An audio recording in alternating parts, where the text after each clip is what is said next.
Hello, everybody. This is experiment 2, Hooke's law, and simple harmonic motion.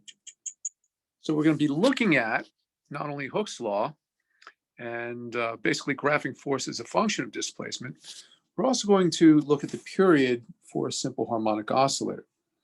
So again, in terms of what are we trying to do? What are the goals of this experiment?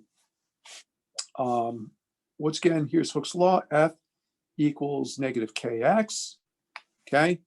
That basically says that the force that we place on the spring is going to be proportional to the spring constant, which is essentially the stiffness of the spring, and the displacement. So if we make a graph, and we graph on one axis force, we graph on another axis displacement.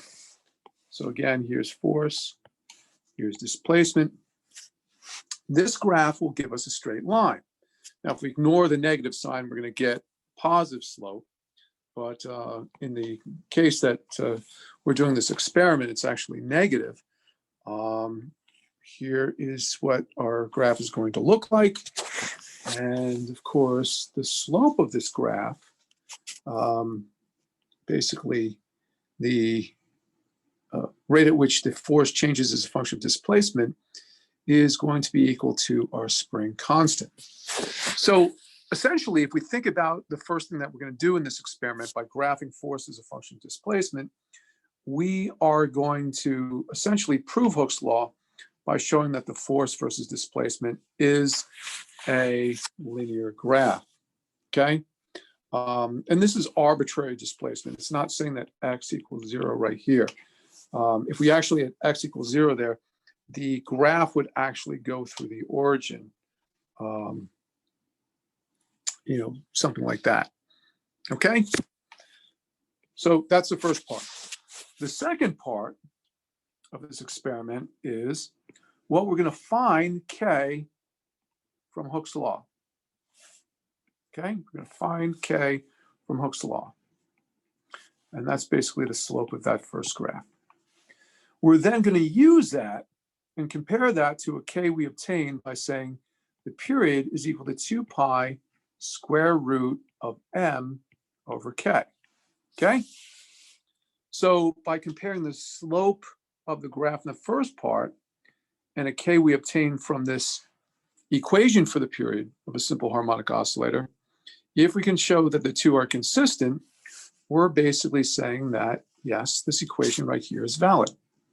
Okay, so that's why we call this lab Hooke's law in simple harmonic motion. We're using a spring. Spring is used in both Hooke's law and simple harmonic motion. And we're using one of the properties of the spring, K, to compare how the force changes as a function of displacement and how the period is affected by the K, the spring constant. Okay. Got to be a little bit careful here. With these documents, you'll notice that there are a few missing symbols or symbols in error, and I'll try to fill them in whenever I see the major ones. But again, reading through the intro, here's your Hooke's law. And again, we understand that the force due to the spring is equal and opposite to the spring constant times the displacement. So if we compress the spring, making x smaller, force is going to point in the positive direction.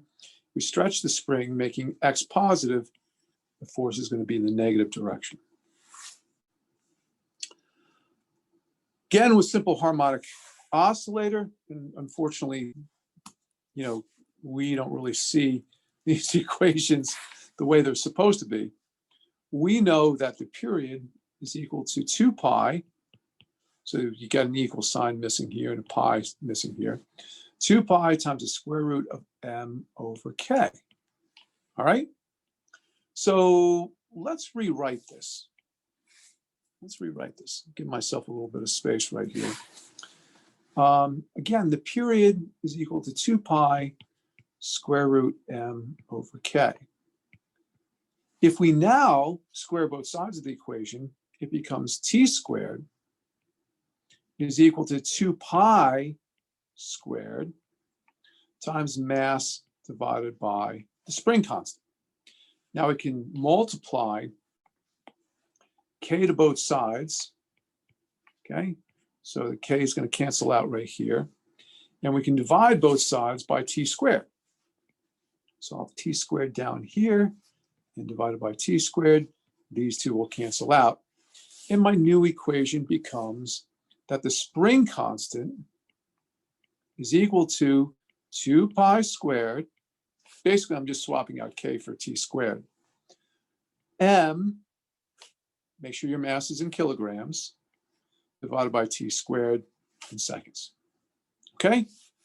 So that is an important equation that we're going to use to determine k in the second part, where k in the first part was determined from the slope of the graph. All right, let's scan down. Here is our actual setup. And what we see here is up here, we've got a force sensor. So that's going to tell us what the force is. Here we have our weight, okay? That is going to provide the force. All right, there's a little mass hanger here too. That's 5 grams.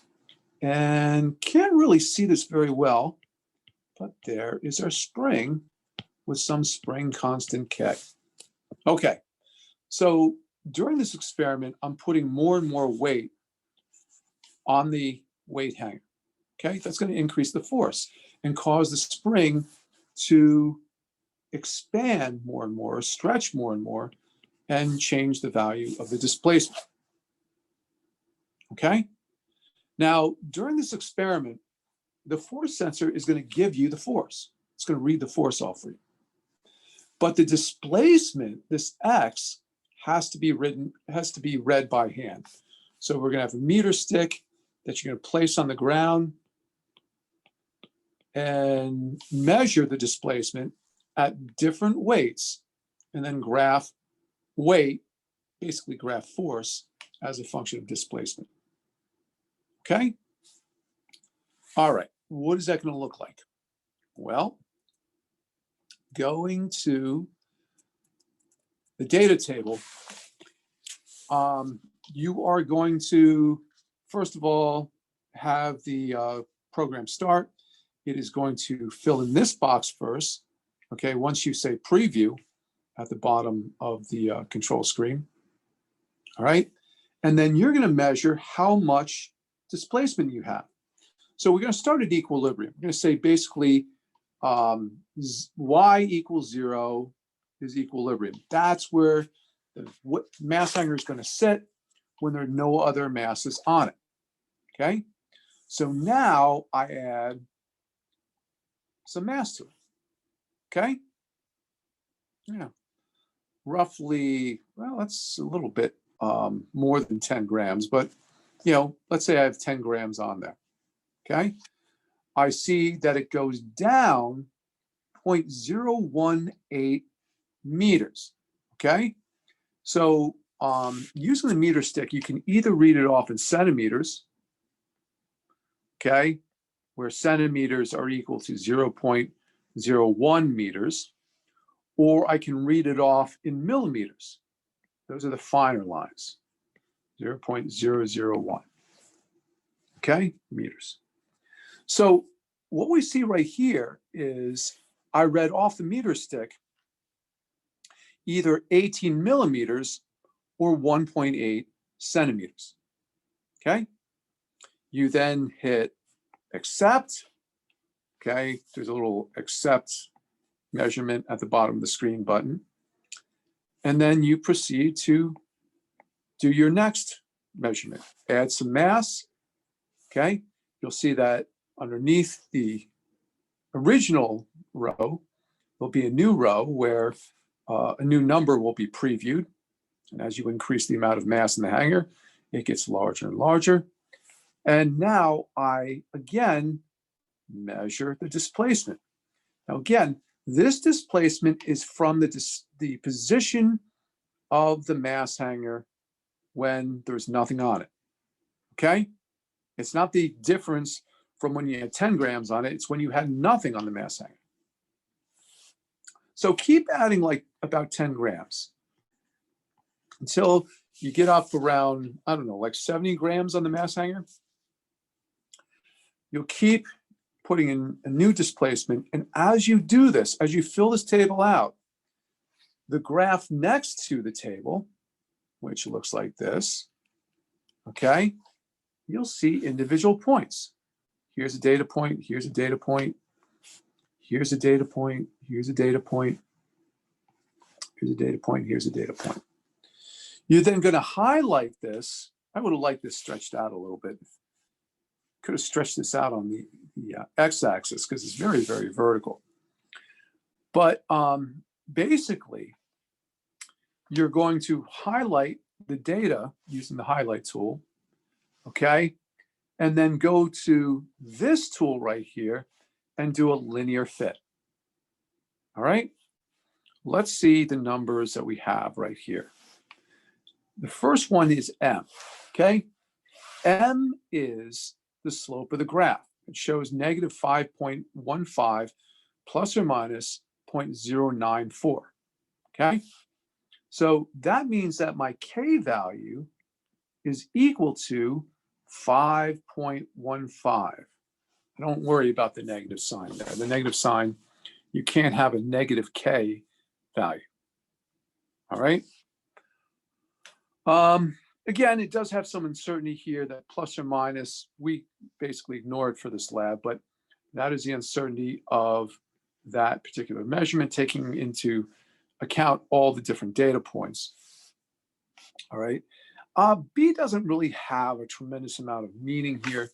B, of course, is the is equal to the y-intercept, and then R, this R value, the closer it is to 1, the better the fit that your graph has. Okay.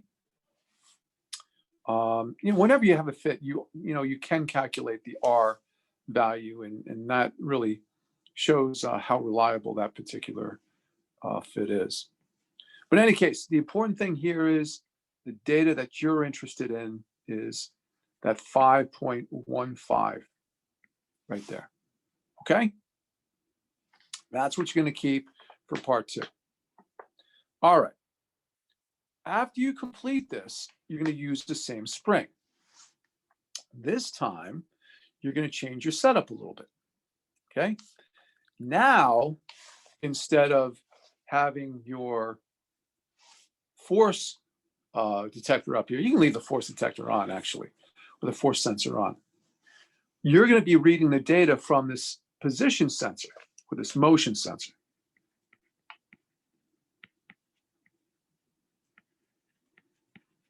Okay? And what that is going to do is watch the position of the simple harmonic oscillator as it goes up and down. I think you're supposed to put about 70 grams on there. So once on the weight hanger, which is 5 grams, you'll have 75 grams, which is equal to 0.075 kilograms. Okay? Please remember, everything is in MKS units. You want to make sure that when you actually use or do your calculations, that you actually use kilograms and not grams. All right. So your data is going to be displayed on a graph. And what you see is on the top graph, we have position. And on the bottom graph, we have velocity. The velocity is going to be important for a later question, so don't neglect that one.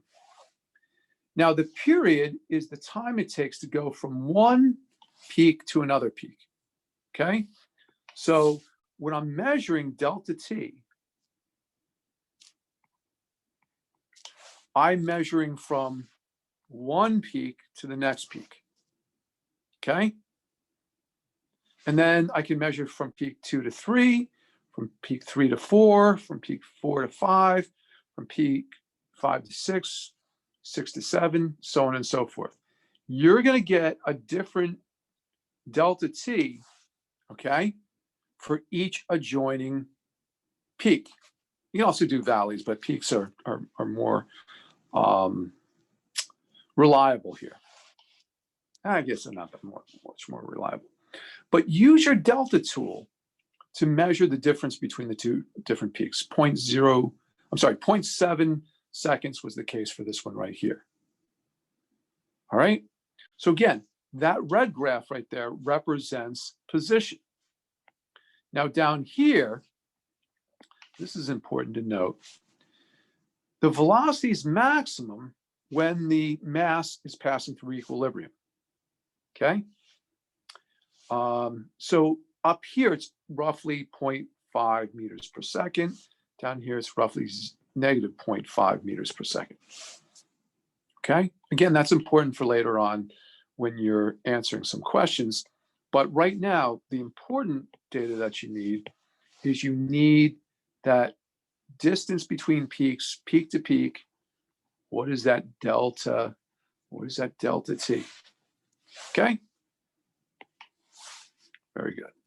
So in analyzing the data, you're going to use the delta tool. This is showing that blown up. You can see from one peak to another, it's 0.7 seconds. My next measurement would be between peak 2 and peak 3. So I'd move this little delta tool over to the adjacent peaks and just keep going down. All right. So let's say this was 0.70 seconds. I record that. And again, it says trial 1, but that's really the first to second peak distance. Okay. And make sure you read the difference in time, not the difference in position. Okay. And you'll get values that should be pretty close to one another. Like if your first measurement is 0.7, all of them should be about 0.7. And then again, put that into that earlier equation. K equals 2 pi squared, square the 2 pi first, folks, times mass, keep the mass in kilograms, divided by your period squared, okay? So you're gonna find this average, you're gonna square that, plug that into this equation right here, all right? Plug in your mass, remember that was 0.075 for the example that I did, and solve for K there, all right? Now, in this example, K was approximately 5. So when I do this calculation, if I do it correctly, I should also get a value around 5. Okay? If it's 5,000, probably means that your mass was measured in grams instead of kilograms. Now what else can go wrong? Obviously, if you measure the time incorrectly, that'll give you the wrong values too. Okay? All right. So once you have that K, you'll enter that, but you're going to compare that to the first value of K that you had. Okay? You're going to calculate percent difference. And here, percent difference is going to be equal to your first K value minus your second K value, or your second minus your first. It's in an absolute value sign, so it doesn't really matter. And then you're going to divide by the average of those two. Okay? You only have two values. So, you know, when you're looking at the average, it's just K1 plus K2, okay, over 2. That's the average. All right. Again, your first K, your first spring constant comes from the first graph. Find the slope of that graph. All right. And now your second K is going to come from a calculation based on the period. Okay. M over T squared. And this is your T. Okay. That difference between the time of the peaks, That's the period. Okay, let's look at the questions. How do two measured values of K compare? How do they compare? Percent difference. Discuss the percent difference. That'll tell you how they compare. When the position of the mass is furthest from equilibrium position, what is the velocity of the mass? Now, when it's at equilibrium, it's at a maximum. We saw that was about half a meter per second. Okay? At furthest from equilibrium, if we look at the oscillation, when it's furthest from equilibrium, the velocity is actually zero if we graph velocity versus time. Okay, for the oscillating mass, at which points did the velocity and acceleration reach their maximum values? It's different. V is max at equilibrium. Acceleration is maximum as the displacement approaches the amplitude. All right.